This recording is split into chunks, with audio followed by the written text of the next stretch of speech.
Quero pedir para você abrir a sua Bíblia na carta que Paulo escreveu aos Romanos, capítulo 9. Eu tinha agendado aqui para a gente ler a partir do verso 19, mas nós vamos ver a partir do verso 30, porque nós estamos dividindo esse culto de hoje em duas partes. Nós vamos ler versículo 30, 31, 32 e 33. Amém? Amém. Todos abriram? Aqui não tem como não ler a Bíblia agora, né? Porque ou alguém tem no celular, ou está com a sua Bíblia de papel, ou ela está projetada aqui na parede. Então, qual a opção que você tem? Então você use e que Deus nos ajude. Amém. Você ouve e o Senhor fala para nós. Que diremos, pois, que os gentios que não buscavam a justiça alcançaram a justiça? Sim, mas a justiça que é pela fé. Mas Israel, que buscava a lei da justiça, não chegou à lei da justiça. Por quê? Porque não foi pela fé, mas como que pelas obras da lei, pois tropeçaram na pedra de tropeço. Como está escrito: eis que põe em Sião uma pedra de tropeço e uma rocha de escândalo, e todo aquele que crer nela não será confundido. Amém? Amém. Oremos. Senhor nosso Deus e paz, nós pedimos que o Senhor nos dê força, condição para poder falar, sabedoria vinda dos céus, permissão para poder proclamar o seu nome, e que cada alma aqui presente possa compreender as suas sagradas escrituras pelo poder do Espírito Santo, e também, Senhor, que possam tomar decisões nas suas vidas. Amém. E aqueles que já tomaram decisões nas suas vidas, nossos irmãos em Cristo, que possa confirmar e reafirmar seu pacto de compromisso com o que é sagrado, pela salvação conquistada através de Jesus Cristo, nosso Senhor. Amém. Nós agradecemos, Pai do céu. Amém. Amém. Irmãos, amigos e amigas, Paulo escreveu várias cartas às igrejas, e uma delas, esta carta que ele escreveu aos irmãos em Roma.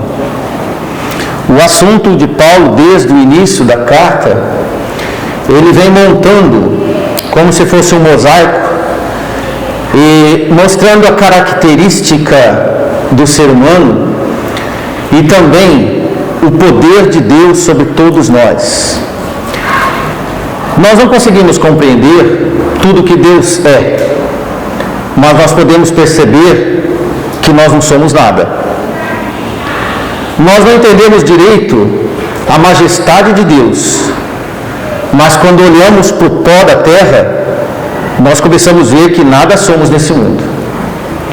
Devido a este problema de vírus que está ocorrendo no país e no mundo, as pessoas começaram a ficar mais reflexivas, mais atentas à própria vida, porque começaram a perceber que amigos e parentes, e até irmãos de igrejas, estão perdendo suas vidas repentinamente. Um dia estava tão sadio, depois outro dia não mais. Um dia eram jovens, belos e formosos, e outro dia entubados e já sem condição de vida. Então starta nas pessoas um alerta pelo medo de morrer. No entanto, a Igreja do Senhor tem alertado todos que nós não precisamos de ter medo de morrer, nós precisamos de temer a Deus, porque Ele nos deu a vida, nos dá a vida e nos dá a vida eterna. Amém. De forma que quando o apóstolo Paulo ele organiza esta carta à igreja com muito amor e carinho, ele diz a esses irmãos coisas impressionantes vindas dos céus. Por exemplo, se algum estudioso for interpretar as Escrituras a partir e apenas do capítulo 9 de Romanos, ele pode organizar e deduzir uma certa doutrina. Agora, se ele estudar toda a carta aos Romanos e pôr para conversar, intercalar com os outros versículos de toda a Escritura ou da Bíblia toda, ele tem a doutrina e a vontade do Senhor estabelecida. O apóstolo Paulo foi tão espetacular nas suas abordagens desta carta, que fez uma descrição do homem diante de Deus, desde o início desta carta. Quem somos nós? Paulo faz com que o homem se obrigue a se identificar quem ele é diante de Deus. Primeiro ele diz que não se envergonhava do Evangelho de Cristo, pois é o poder de Deus para a salvação. Isso nós vemos em Romanos capítulo 1, versículo 16. E ele diz sobre o Evangelho: é o poder de Deus para a salvação de todo aquele que crê, primeiro o judeu e também o grego. Para você entender esta primeiro lugar, o judeu e depois o grego, o apóstolo estava dizendo sobre os judeus terem o privilégio, através dos profetas que vinham pregar a eles, e eles não deram atenção. Numa comparação bem certeira, você hoje que está nesta igreja é um privilegiado em relação àqueles que estão, por exemplo, lá no hospital, ou que estão acamados, ou que estão divertindo, por exemplo, sem ouvir a palavra de Deus. Você pode considerar que hoje você está no melhor lugar que você poderia estar na sua vida. Quando você ouve coisas interessadas a respeito da sua própria persistência e subsistência sobre a terra e elevado à eternidade através do nosso Senhor Jesus Cristo. Amém. Por isso que Paulo diz, primeiro os judeus e depois o resto do mundo, os gentios. Porque os judeus receberam a palavra como você está recebendo agora. Só que eles não deram ouvidos à palavra de Deus. E Paulo diz que no Evangelho se manifestou a justiça de Deus. A própria Bíblia, a própria palavra de Deus, manifesta a vontade de Deus para cada um de nós.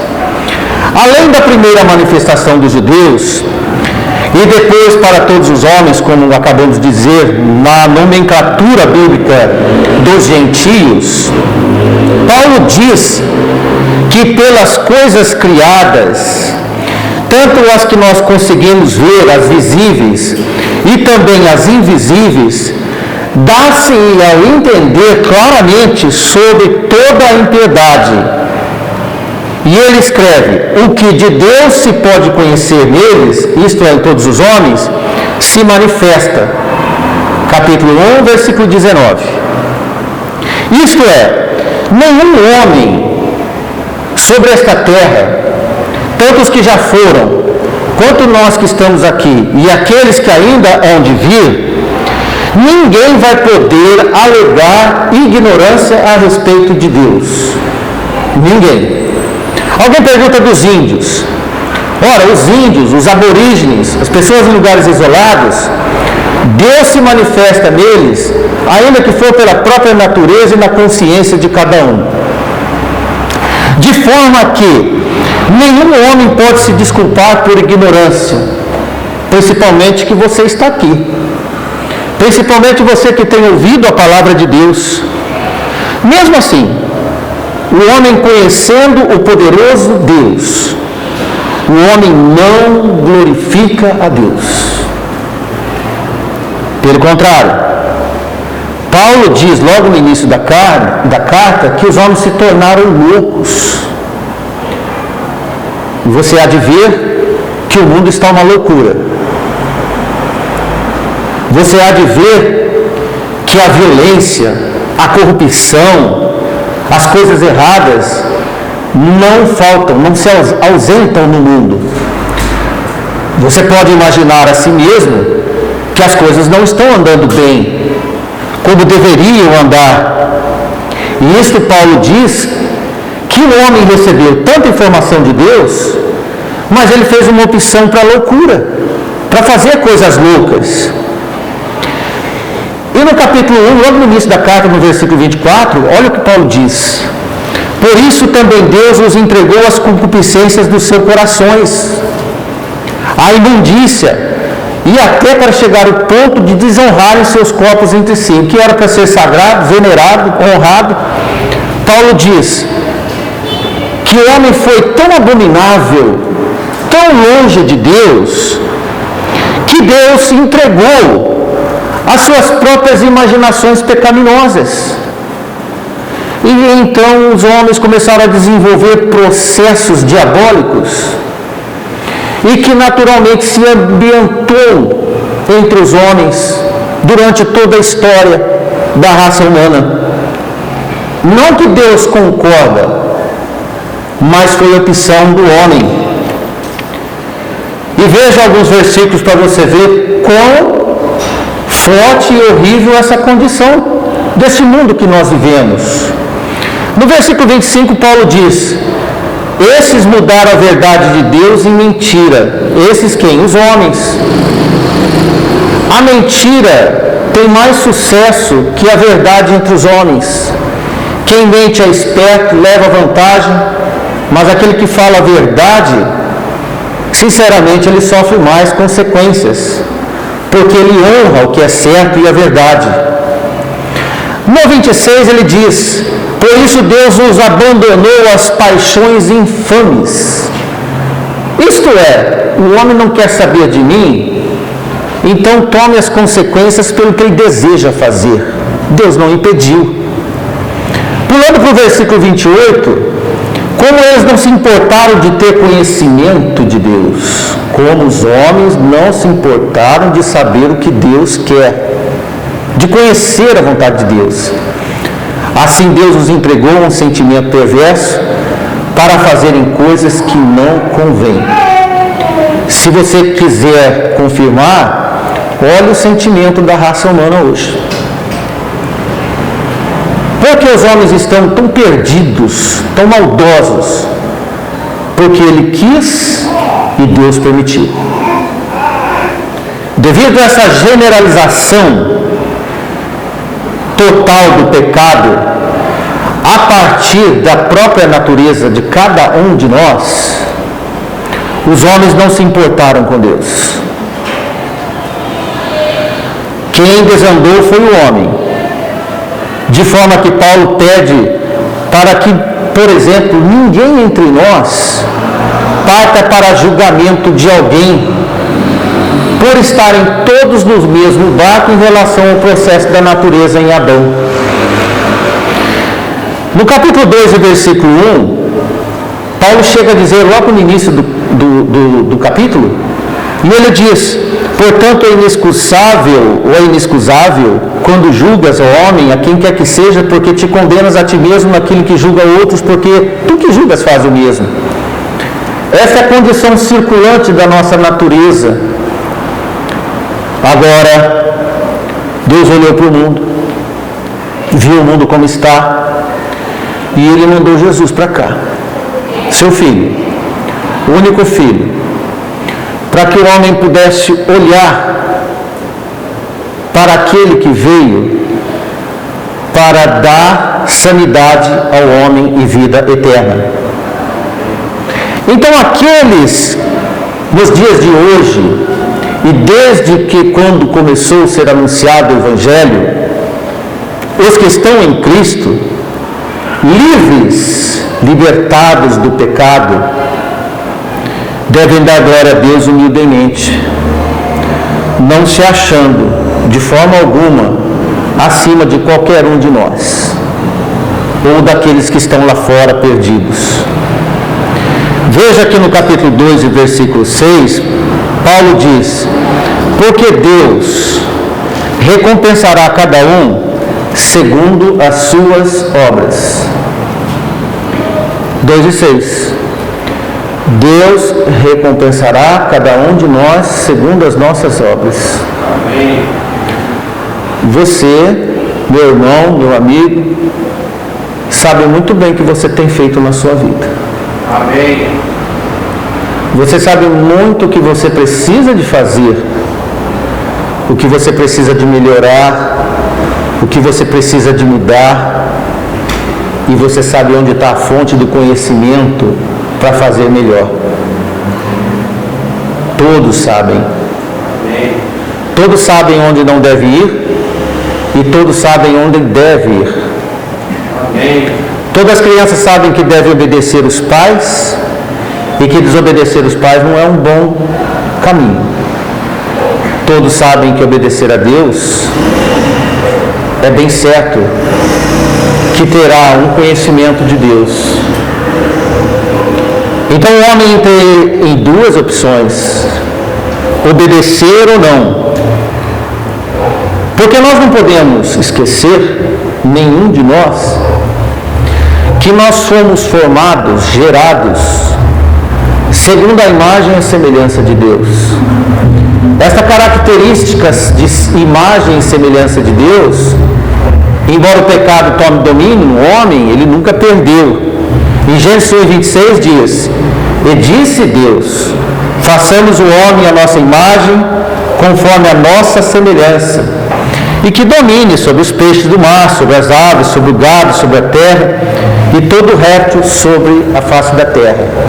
Olha, nós dominamos os animais, nós dominamos todos os animais, então nós não perdemos a característica da imagem e semelhança de Deus, apesar de todos esses danos causados pelo homem.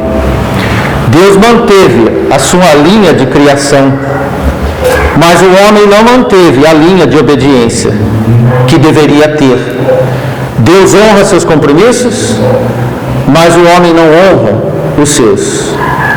Devido a esta falha, Paulo agora aponta este sinal de compreensão, de justiça no coração dos homens. E Paulo fala nesta carta que todos nós, antes de ouvirmos qualquer coisa a respeito de Deus, nós temos consciência do que é certo e errado.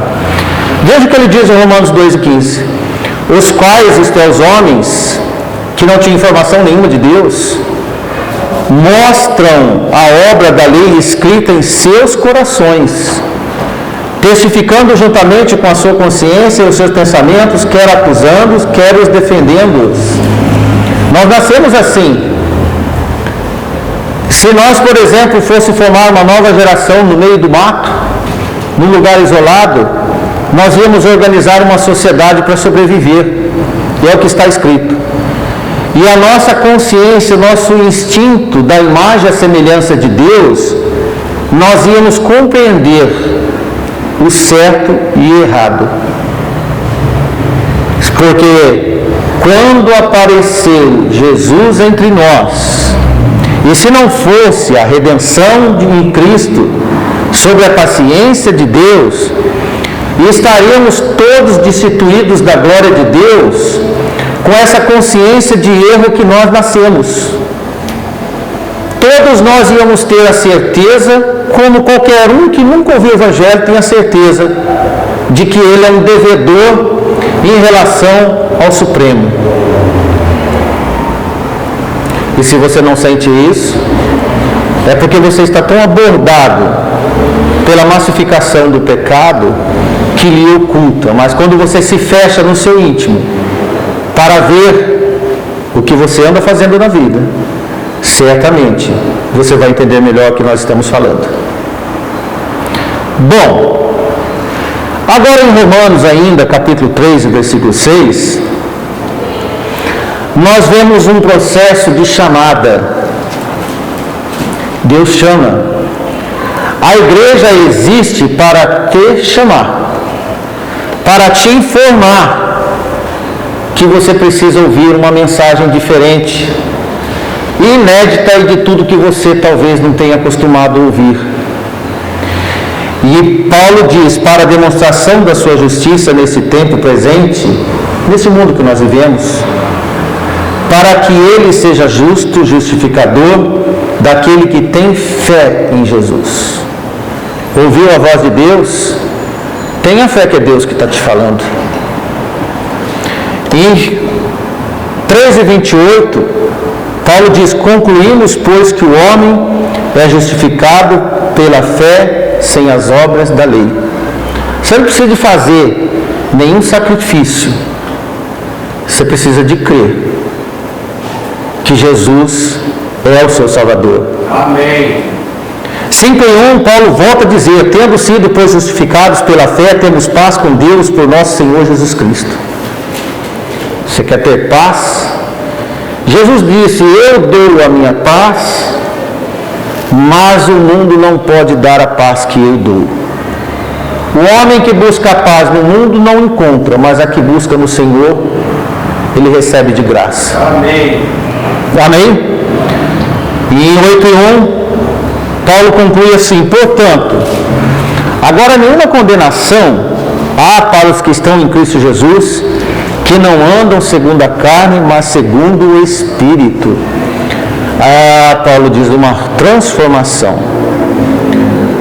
de como nasceu e de como agora está. E ele diz: não há mais condenação para aqueles que estão em Cristo, que já não andam mais segundo como fazia antes, naquela desenvoltura carnal, entregue às suas próprias ordens de concupiscências e de pecado. Hoje ele se retraiu, se abrigou na palavra de Deus, e o que dita as normas, na alegria, no prazer de viver agora, é uma consciência inédita de que Deus anda lhe aprovando, porque Cristo morreu por ele. Amém. Teve fé e creu que Jesus é poderoso para poder operar o milagre de uma nova vida. E Deus tem prazer em operar esse milagre. Quando Paulo escrevia essas palavras, e eu não gostaria que você estivesse no mesmo ritmo do apóstolo Paulo, da qual o pregador está tendo, de compreensão, quando Paulo se compromete, ele se empolga tanto nesta oportunidade de resgate e salvação e nova vida, em que ele se oferece como voluntário em propor a sua própria condenação, isto é, ele propôs o anátema por amor dos seus irmãos em Cristo. Todo pregador e toda igreja deve amar as almas perdidas, deve ter amor por você. Se você hoje está aqui para ouvir a palavra de Deus, saia com a palavra de Deus e uma certeza que você é amado. Amém. Que alguém te ama. E a igreja do Senhor tem o dever de amar quem Jesus amou. Amém. Quem Deus amou. Amém. Para operar o resgate. Diante desse contexto todo bíblico, é muito estranho não pregar o arrependimento, seja qual pregador que for, a todos os perdidos, sendo que assim Paulo fez. Porque Paulo certa vez disse que dos pecadores ele era o maior. Quando Paulo olhou para ele disse: meu Deus, eu sou o pior de todos. Quando nós olhamos para nós e olhamos o que éramos, o que Deus fez em nós temos um sentimento de amor e satisfação de passar o que nós ganhamos para que todos também tenham. Amém. Assim deve ser a igreja do Senhor, voluntariosa em pregar o Evangelho, anunciar o Evangelho. Amém. Poderíamos estar todos em casa descansando nesta noite de sábado, mas a gente vem aqui e enfrenta desafios de uma contaminação para trazer palavra de conforto a todos que aqui estão e os que estão ouvindo também em casa no seu conforto. Deus te abençoe. Amém. Desse por privilegiado também por poder ouvir a palavra de Deus aí na sua casa. E você que veio da sua casa até a igreja hoje, na reunião da igreja, que Deus te abençoe. Amém. Então, nós vemos que Paulo, desde o versículo que nós não lemos, 19 até o 33, e nós semana que vem, se Deus nos permitir, nós vamos ler, Paulo faz 4 referências proféticas, 3 de Isaías, 1 de Oséias, e nesses 15 versículos ele ainda cita Jeremias. Presente uma nova visão elaborada nesses últimos séculos de uma outra opção de evangelho. Nada mudou no que está escrito no Espírito de Deus desde os tempos antigos. O alvo de Deus é a salvação dos homens. E Jesus veio para operar este milagre entre todos nós.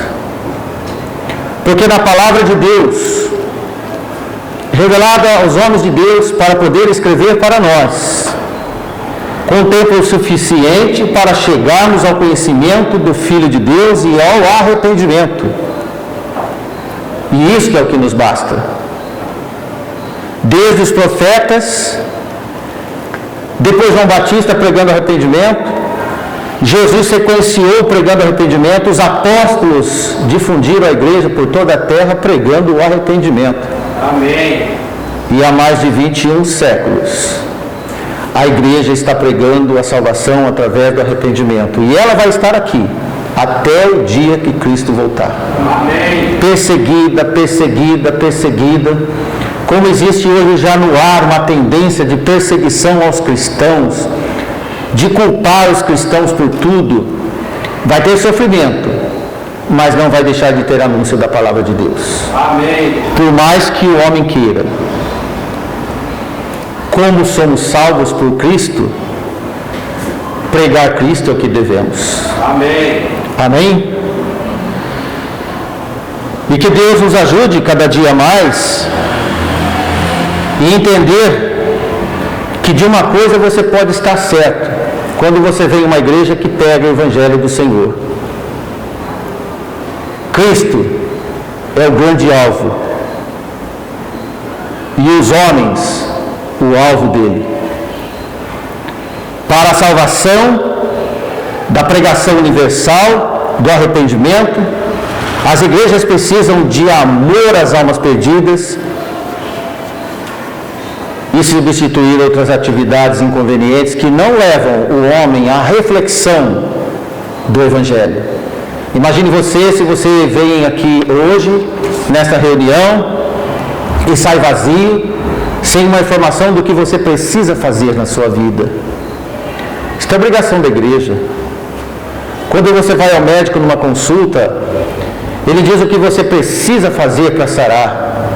Quando você vem à igreja para ouvir a palavra de Deus, você tem que sair com uma bula de receita do que você precisa fazer na sua vida. Amém? Amém?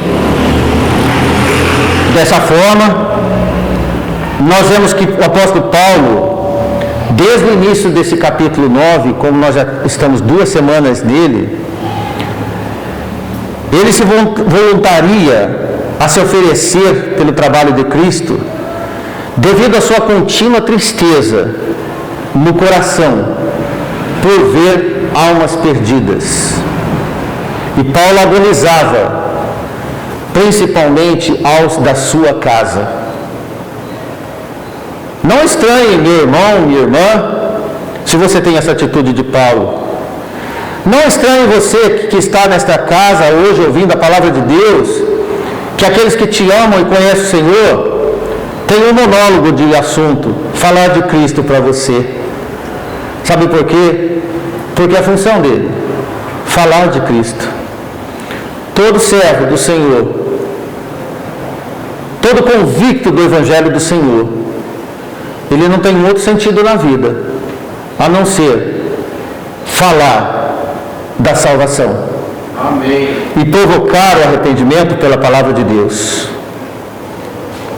Desde que Jesus foi encarnado nessa terra, ele assumiu sua pregação de arrependimento, humildemente, cheio de dores, a fim de que pudesse ser o pioneiro do caminho de volta a Deus. Na verdade, ele diz: eu sou o caminho, eu sou a vida, eu sou a ressurreição, eu sou a vida. E nós cremos. Ele morreu e ressuscitou. Abriu as portas para todos. Todos os ensinadores, todos os servos de Deus devem copiá-lo para anunciar o Evangelho. Amém. Em Apocalipse 17:14, no último livro da Bíblia, está escrito assim na última parte: porque é o Senhor dos senhores e o Rei dos reis.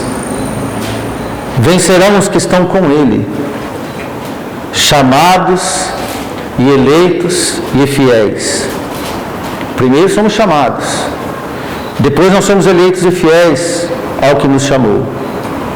Paulo escreve em 1 Tessalonicenses, uma outra igreja de Tessalônica, capítulo 5, versículo 24, e é um versículo bem curto que diz: fiel é o que vos chama, o qual também o fará. Se o Senhor te chama, Ele vai te fazer fiel como Ele é. O fiel chama e depois devemos ser como Ele. Esse é o nosso objetivo.